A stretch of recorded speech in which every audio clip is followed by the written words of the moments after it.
ગઈકાલે ભાયાવદર પોલીસ સ્ટેશનની ટીમને સેઠવડાના પોલીસ સ્ટેશન તરફથી સૂચના મળી કે એવી એક થાર ગાડી છે જો ત્યાં પોલીસ રોકાવાનો પ્રયાસ કર્યો અને ગાડી પોલીસથી છટકીને અહીંયા ભાયાવદરમાં આવી ગઈ. તો ભાયાવદર પોલીસે એના માટે બેરિકેટિંગ કરી ગાડીને રોકવાનો પ્રયાસ કર્યો. તો ભાયાવદર શહેરમાં આ ગાડીને બેફામ ભગાવવામાં આવી અને અમારી પીસીઆર અને પીઆઈ પોતે જઈને અને આ ગાડીવાળાને કાબૂમાં કર્યો.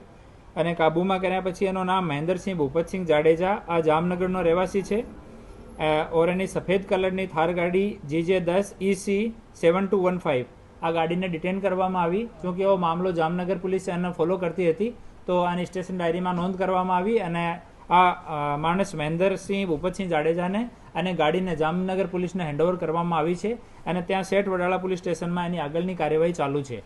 એવા જો બનાવ બને છે રોડ ઉપર સ્ટન્ટ કરવાના કે ગાડીના અનિયંત્રિત રીતે હાંકવાના, આમાં કન્ટિન્યુ રાજકોટ ગ્રામ્ય પોલીસ તરફથી કામગીરી કરવામાં આવી છે. અમારા રેન્જના વડા શ્રી અશોકકુમાર સાહેબનો સ્પષ્ટ નિર્દેશ છે આમાં.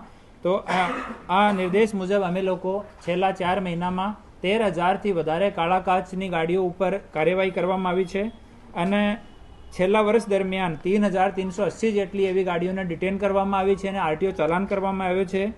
સિર્ફ જનવરી 2026ના મહિનામાં 469 ગાડીઓ ડિટેન કરવામાં આવી છે, જેમાં મોટાભાગની ગાડી SUV ટાઈપની ગાડી છે, થાર, ફોર્ચ્યુનર, સ્કોર્પિયો ટાઈપની ગાડી છે. અને હાલ પણ અમે લોકો પૂરી જેટલી SUV ગાડીઓ છે એની પોલીસ સ્ટેશન વાઇઝ એક લિસ્ટ તૈયાર કરવામાં આવી છે અને તમામની ચકાસણી કરવામાં આવશે. જે કોઈ લોકો કાળા કાચની મોડિફાઈડ નંબર પ્લેટ, વગર નંબર પ્લેટ અને બેતરતીબ રીતે અને અનિયંત્રિત રીતે કોઈ ગાડી ચલાવશે તો એના વિરુદ્ધમાં કડક કાયદાકીય કાર્યવાહી કરવામાં આવશે. હા, આ નશાની હાલતમાં હતો અને આને જામનગર પોલીસને હેન્ડઓવર કરવામાં આવ્યો છે. સાંજ સમાચાર ફેસબુક પેજને લાઇક કરો, વિડીયો શેર કરો અને વધુ વિગતવાર સમાચાર માટે sanssamachar.net વિઝિટ કરો.